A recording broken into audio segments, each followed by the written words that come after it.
5월 11일 서로 사랑하라. 너희 형제 위에 사랑을 공급하라. 베드로후서 1장 5절 7절 말씀.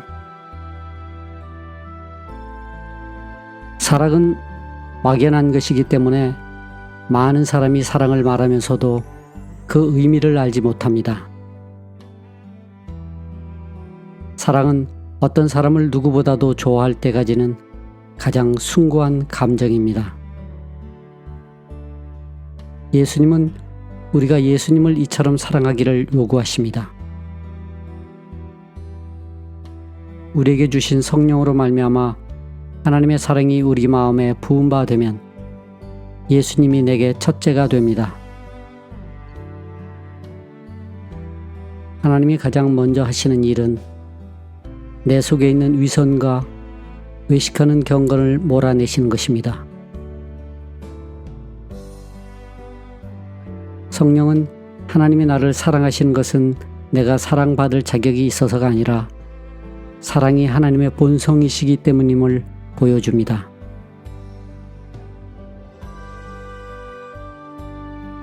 주님은 우리도 그런 사랑으로 다른 이들을 사랑하라고 명하십니다. 내가 너희를 사랑한 것 같이 너희도 서로 사랑하라.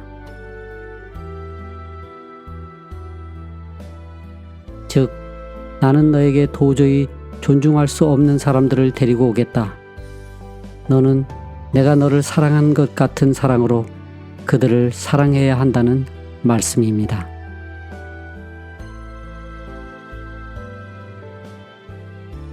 이 사랑은 사랑하기 어려운 사람에게 억지로 베푸는 선심이 아니라 진실한 주님의 사랑입니다.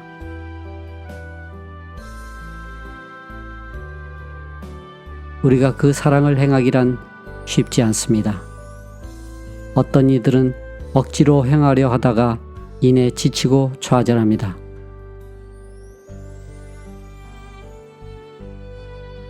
주님은 오직 우리를 대하여 오래 참으사 아무도 멸망하지 않기를 원하십니다.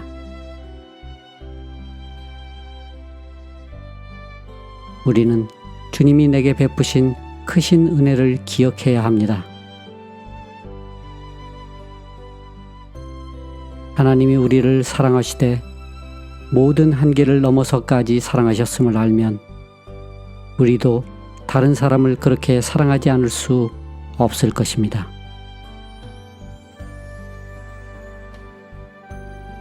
우리는 특별히 함께하기 힘든 사람과 같이 있어야 하면 화를 냅니다.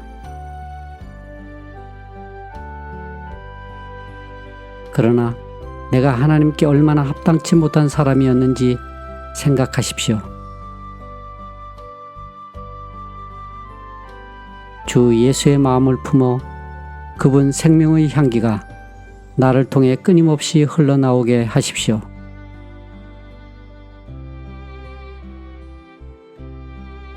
인간적인 사랑이든 하나님의 사랑이든 갈고 닦지 않은 사랑은 유지할 수 없습니다. 사랑은 스스로 우러나는 것이지만 훈련으로 유지하는 것입니다. 5월 12일 습관을 갖지 않는 습관. 이런 것이 너에게 있어 흡족한 즉 너희로 우리 주 예수 그리스도를 알기에 게으르지 않고 열매 없는 자가 되지 않게 하려니와. 베드로후서 1장 8절 말씀. 처음 습관을 익히면 우리는 이를 의식하게 됩니다. 그래서 가끔 자신이 덕스럽고 잘 인내하며 경건하다고 느끼지만 이것은 영적 성장의 한 단계에 불과합니다. 여기서 멈추면 우리는 영적 자만에 빠지게 됩니다.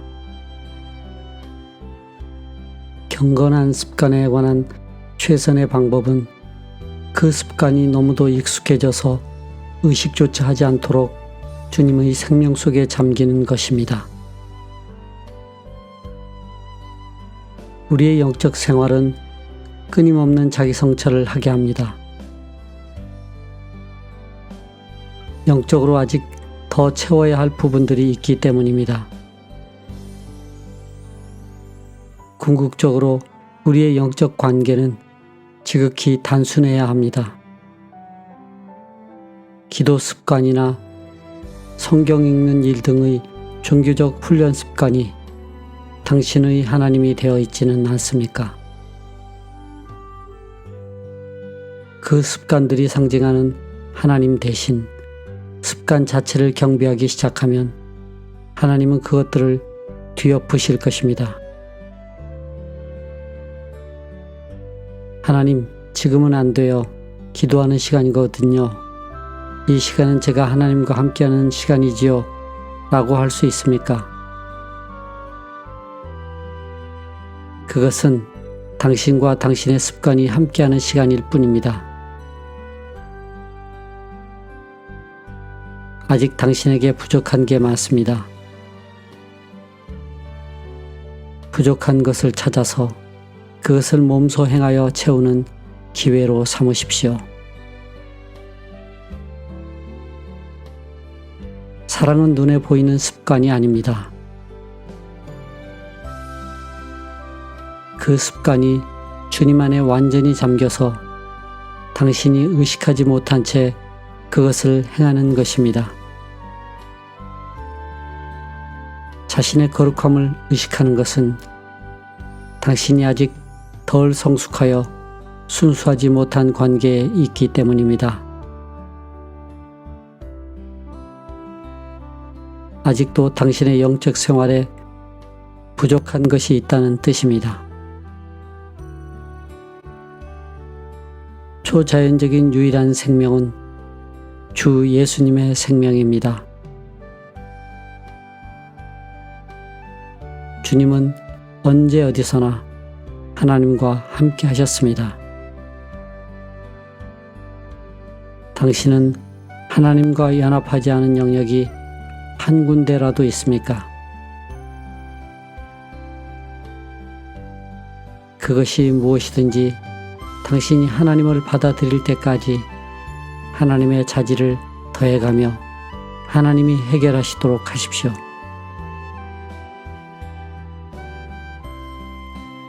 그러면 마침내 당신의 삶은 어린아이같이 단순해질 것입니다.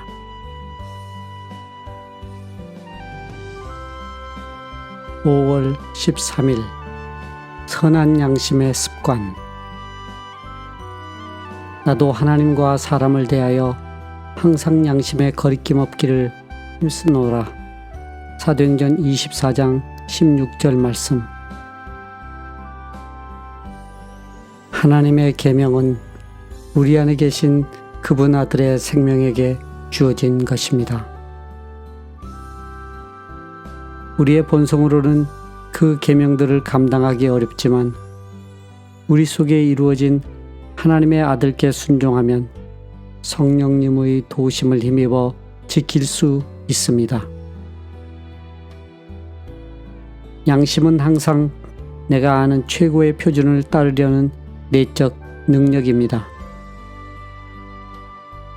양심은 최고의 표준이 무엇을 요구하는지 끊임없이 내게 일깨워 줍니다. 양심은 영혼의 눈입니다. 그 눈은 하나님을 바라보거나 아니면 최고라고 평가받는 표준을 바라봅니다. 그래서 양심은 사람에 따라 다를 수 있습니다. 항상 하나님을 향하고 있는 양심은 언제나 나를 하나님의 완전한 율법으로 향하게 하고 내가 무엇을 해야 하는지 지시해 줍니다. 내가 그것을 순종하느냐가 문제입니다. 하나님을 거스르지 않고 살 수 있는 민감한 양심을 지키기 위해 노력하십시오.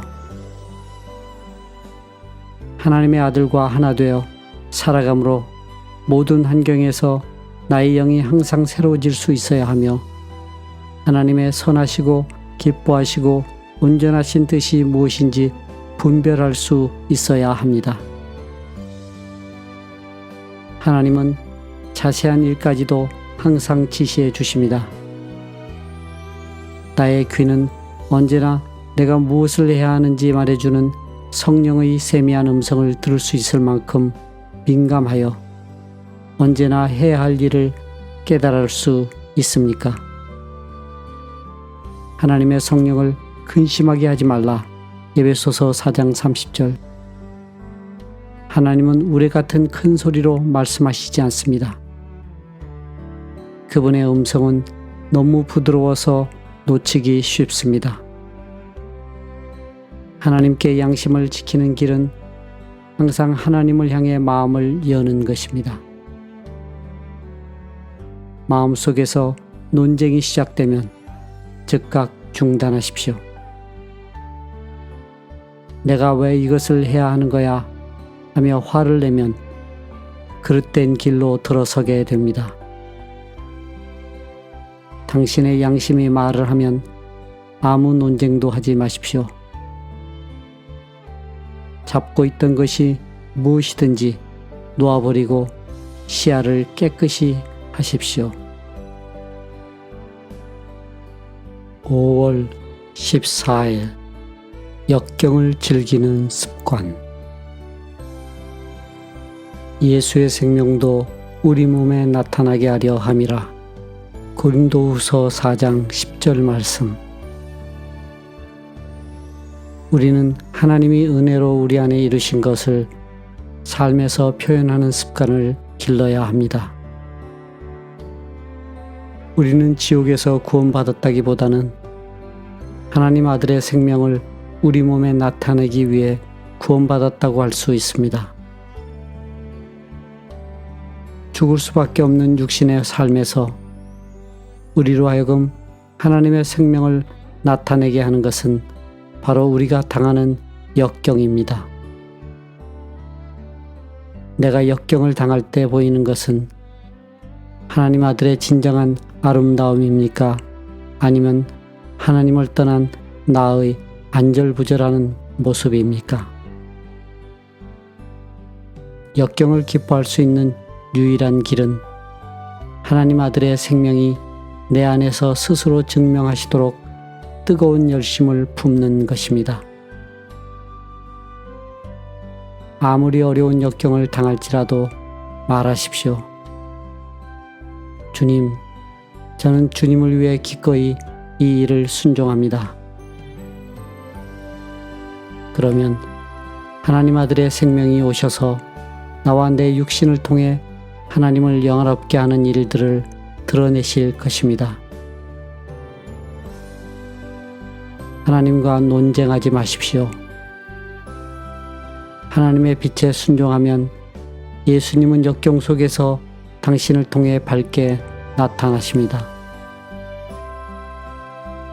그러나 하나님과 논쟁하면 성령을 근심하게 하는 것입니다. 항상 하나님 아들의 생명이 당신 안에 나타날 수 있도록 늘 자신을 추스려야 합니다. 자기 연민에 빠지면 자신을 가다듬을 수 없습니다. 우리의 환경이란 하나님의 아들이 얼마나 완전하고 흠 없는지 나타내기 위한 하나님의 수단입니다. 하나님의 아들을 드러내는 새로운 방법을 발견할 때마다 우리의 가슴은 벅차오릅니다. 단순히 역경을 선택하는 것과 하나님의 계획으로 인해 역경에 들어가는 것은 다릅니다. 하나님이 당신을 역경에 처하게 하신다면 그분은 또한 당신의 모든 쓸 것을 채우시기에 부족함이 없으실 것입니다.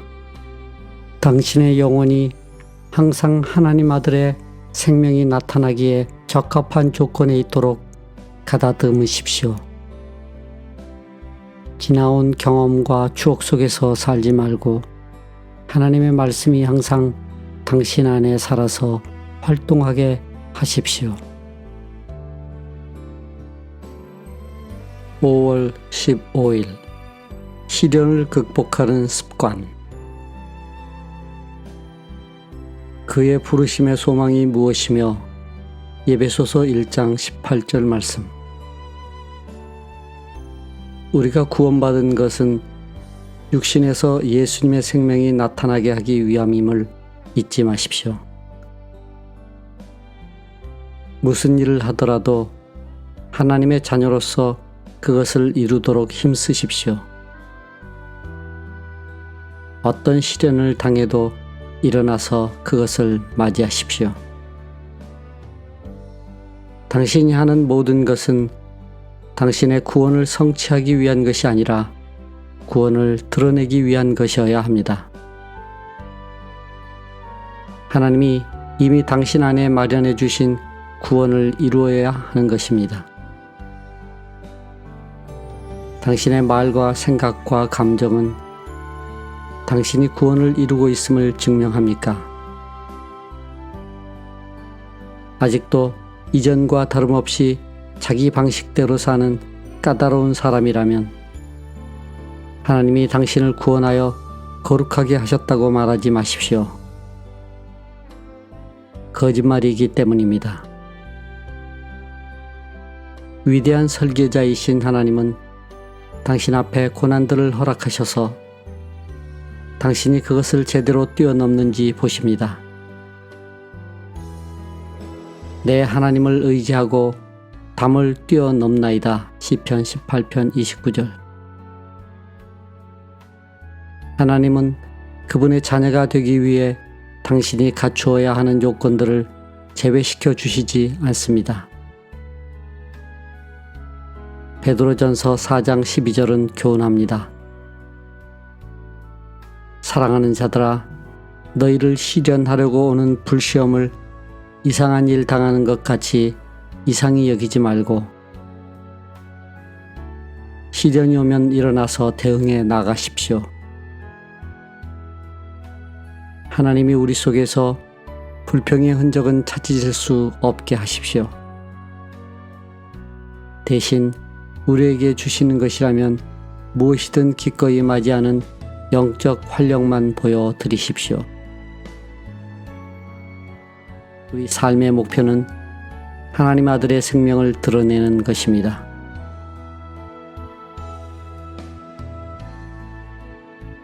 우리에게 이것이 이루어지면 온갖 요구들로 하나님께 지시하던 행동은 사라집니다. 주님이 아버지 하나님께 지시하고 요구한 적이 없으셨던 것처럼 우리도 하나님께 그래서는 안 됩니다. 우리 삶의 목적은 우리를 통해 하나님이 원하시는 바를 이루시도록 그분 뜻에 순종하는 것입니다. 이를 깨닫는 날, 하나님은 우리를 뜯어진 빵과 부어진 포도주가 되게 하여 다른 사람을 위한 양식으로 삼으실 것입니다. 5월 16일 부의 습관. 신의 성품에 참여하는 자가 되게 하려. 베드로후서 1장 4절 말씀. 하나님은 우리를 하나님의 성품을 받아 하나님의 성품에 참여하도록 하시겠다고 약속하십니다. 우리가 할 일은 경건한 습관들을 길러 하나님의 성품이 우리 성품에서 이루어지게 하는 것입니다. 가장 먼저 길러야 할 습관은 하나님이 다 마련해 놓으셨다는 것을 인식하는 것입니다. 나는 도저히 그 일을 감당할 수 없습니다. 라는 말은 매우 나쁜 거짓말입니다. 이는 마치 하늘에 계신 아버지가 돈 한 푼 주지 않고 우리를 내팽개치신 것처럼 말하는 못된 습관입니다. 오늘도 간신히 넘겼군. 정말 힘든 하루였어. 라고 말하는 것을 우리는 겸손의 표현이라고 생각하지만 분명히 기억하십시오.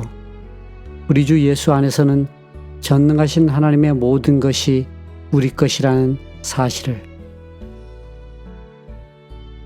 자기 연민에 굴복하여 불행이라는 사치에 빠지면 하나님이 주시는 모든 풍요를 없애고 다른 이들까지 그 풍요를 누리지 못하도록 방해하는 것입니다. 자기 연민보다 나쁜 것은 없습니다. 그것은 하나님을 우리 삶의 왕자에서 밀어내고 그 자리에 자기 이해를 앉히기 때문입니다. 자기 연민은 불평의 입을 크게 벌리게 하고 모든 것을 흡수하기만 하는 스펀지가 되게 하여 끝없이 갈증을 느끼게 만듭니다. 이렇게 되면 우리의 삶은 사랑과 관용이 없는 추악한 삶이 됩니다. 모든 것은 하나님에게서 공급된다는 사실을 우리가 배울 때까지 하나님은 우리가 풍요함으로 알고 있던 모든 것을 가져가 버리십니다. 그리하여 날마다 새로이 솟는 축복의 샘이 하나님 안에 있음을 깨닫게 하십니다. 우리 삶에 하나님의 장엄하심과 그 은혜의 능력이 나타나지 않는다면 하나님은 그 책임을 물으십니다. 하나님이 능히 모든 은혜를 너희에게 넘치게 하시나니 이는 너희로 모든 일에 넘치게 하려 하심이라. 고린도후서 9장 8절. 하나님은 우리가 자신을 내어줌으로써 다른 이들과 이 은혜를 나눌 수 있기 원하십니다. 하나님의 성품이 당신의 성품이 되게 하십시오. 그러면 하나님의 축복은 당신을 통해 항상 넘쳐 흐를 것입니다.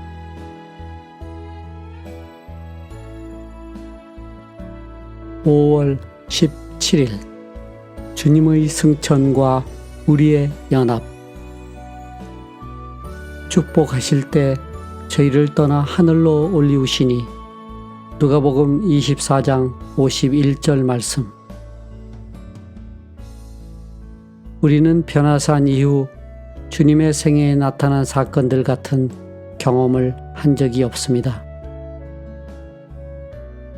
변화산 이후 주님께 일어난 모든 일은 우리를 대신하여 주님이 겪으신 삶이었으며 우리를 위하여 주님께 이루어진 일이었습니다. 변화산 이전의 주님은 완전한 인간의 삶을 사셨습니다. 그러나 변화산 이후 주님께 일어난 일인 겟세마네, 십자가, 부활 등의 일은 우리가 전혀 알 수 없는 의미를 지닙니다. 주님의 십자가는 온 인류가 하나님의 생명으로 들어갈 수 있는 생명의 문입니다. 부활로 인해 주님은 누구에게나 영생을 줄 수 있는 권리를 가지셨습니다. 그리고 승천하신 주님은 천국에 들어가셔서 인간을 위해 문을 열어놓고 계십니다. 주님의 변화가 진정으로 완성된 시점은 승천 때입니다. 만일 주님이 변화산에서 곧장 승천하셨다면 혼자 하늘에 가 계셨을 것입니다. 그랬다면 주님은 우리에게 하나의 영광스러운 인물에 불과할 것입니다. 그러나 주님은 그 영화를 뒤로하고 변화산을 내려오셔서 타락한 인간과 자신을 일치시키셨습니다.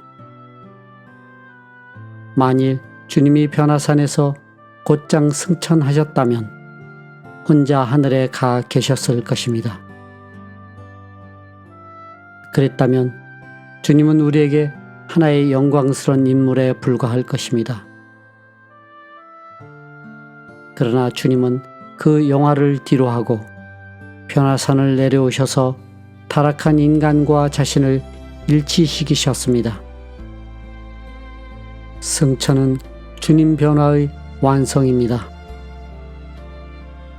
주님은 처음에 가지셨던 영광으로 돌아가셨지만 단지 하나님의 아들로서만이 아니라 인자의 자격까지 갖추어서 하나님께 돌아가셨습니다. 인자가 승천했기 때문에 누구든지 하나님의 보좌 앞으로 곧장 나아갈 수 있습니다.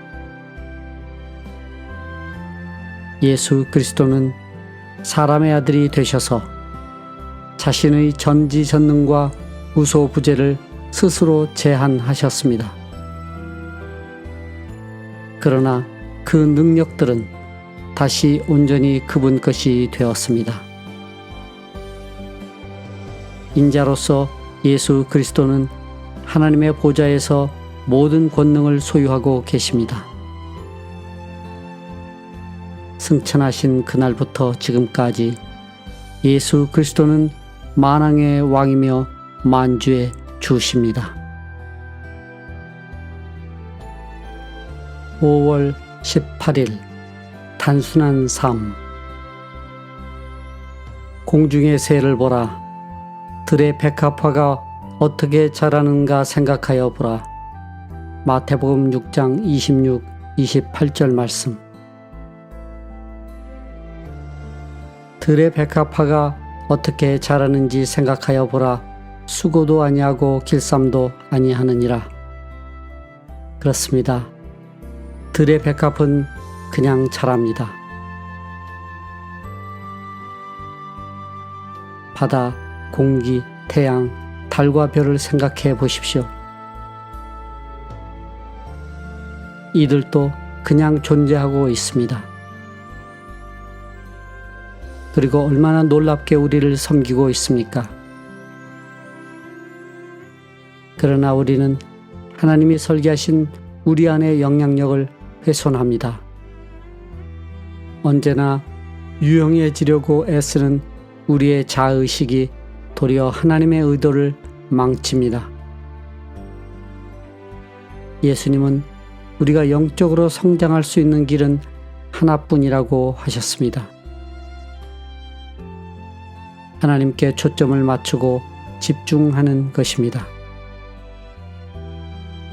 하나님은 다른 사람을 위해 유용해지려 애쓰지 말고 하나님을 믿으라고 말씀하십니다.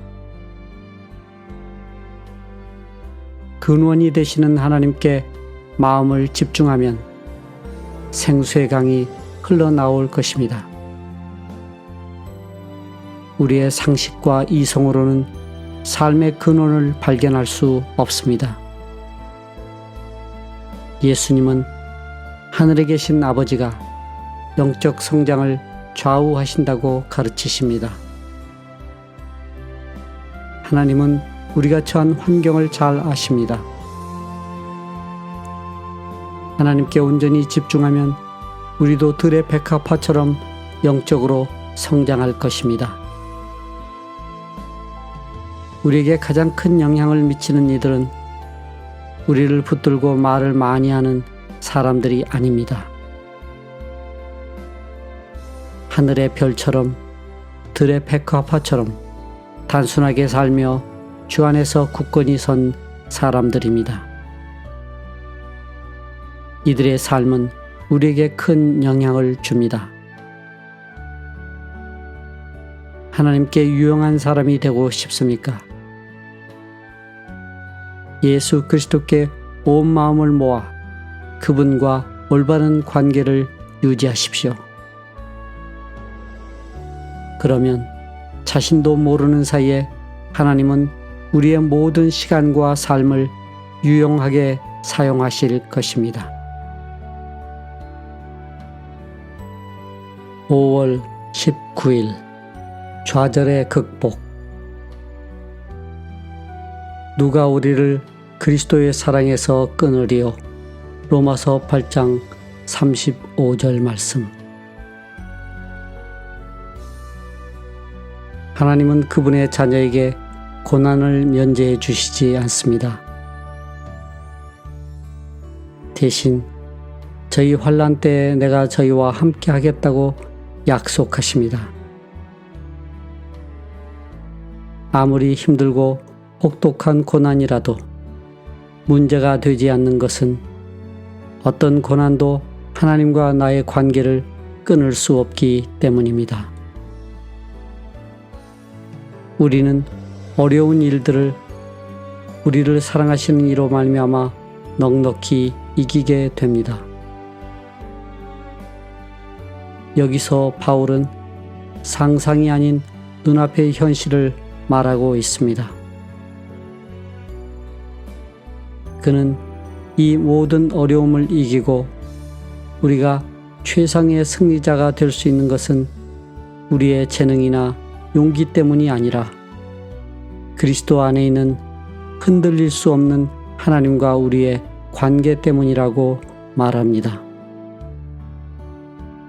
환난은 굉장한 일도 환영할 사건도 아닙니다. 그러나 환난이 아무리 우리를 힘들게 하고 화나게 하고 맥 빠지게 할지라도 우리를 그리스도의 사랑에서 끊을 수는 없습니다. 환난이나 이 세상의 염려 때문에 당신을 사랑하시는 하나님을 잊어서는 안 됩니다. 곤고랴. 주변의 온갖 일과 모든 사람이 하나님의 사랑은 거짓말이며 정의 같은 것은 존재하지 않는다고 말하는 것 같은 때에도 흔들림 없이 굳건할 수 있습니까? 기근이랴. 굶주림 가운데서도 하나님의 사랑을 믿을 뿐 아니라 그 사랑을 인하여 이 모든 일에 넉넉히 이기는 승리자가 될 수 있습니까? 예수 그리스도가 대단한 사기꾼이어서 바울도 감쪽같이 속은 것입니까? 그렇지 않다면 모든 것이 불리한 가운데에서도 하나님의 사랑을 굳게 잡는 이에게는 놀라운 일이 일어나는 것입니까? 눈앞에 닥치는 어려운 일들 앞에서는 우리의 논리도 멈춥니다. 그러나 오직 하나, 그리스도 예수 안에 있는 하나님의 사랑만은 그 고난을 능히 감당하며 포용할 수 있습니다. 그래서 나는 몇 번이라도 좌절을 딛고 일어섭니다.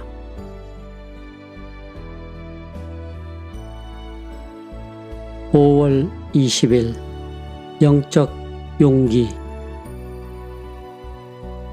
너희의 인내로 너희 영혼을 얻으리라. 누가복음 21장 19절 말씀. 사람이 거듭나면 한동안은 그의 생각이나 논리에 힘이 빠지게 됩니다. 우리는 우리 안에 새롭게 생긴 생명을 표현하는 것을 배워야 하고 그러기 위해서는 그리스도의 마음을 품어야 합니다. 인내함으로 당신의 영혼을 얻으십시오. 그러나 많은 사람이 하나님이 우리에게 주신 새 생명을 따라 영혼을 키워가기보다는 성도 생활의 문턱에 머물러 있는 것을 좋아합니다. 우리는 하나님이 우리를 어떻게 지으셨는지 모르기 때문에 실패를 겪습니다. 그리고는 훈련받지 못한 우리의 본성을 탓하는 대신 마귀를 탓합니다. 우리가 진리를 깨닫고 분별하면 할 수 있는 일들을 생각해 보십시오. 기도로서 해결할 것이 아닌 일들이 있습니다. 예를 들면 우리의 기분이 그렇습니다. 침울한 기분은 기도한다고 없어지지 않습니다. 그냥 몰아내면 됩니다. 기분은 거의 언제나 도덕적, 내적 조건이 아닌 육체적 조건에 따라 발생합니다. 신체적 조건에 따라 좌우되는 기분에 주의를 기울이지 않으려면 계속 노력해야 합니다. 한순간이라도 기분에 굴복해서는 안 됩니다. 그럴 기미가 보이면 단호하게 자신을 질책하고 정신을 가다듬어 떨쳐내십시오. 그러면 전에는 할 수 없다고 생각한 일들을 능히 할 수 있는 자신을 볼 것입니다. 대부분 사람들의 문제는 하려고 하지 않는 것입니다. 영적 용기가 현실로 실현되는 것이 성도의 삶입니다.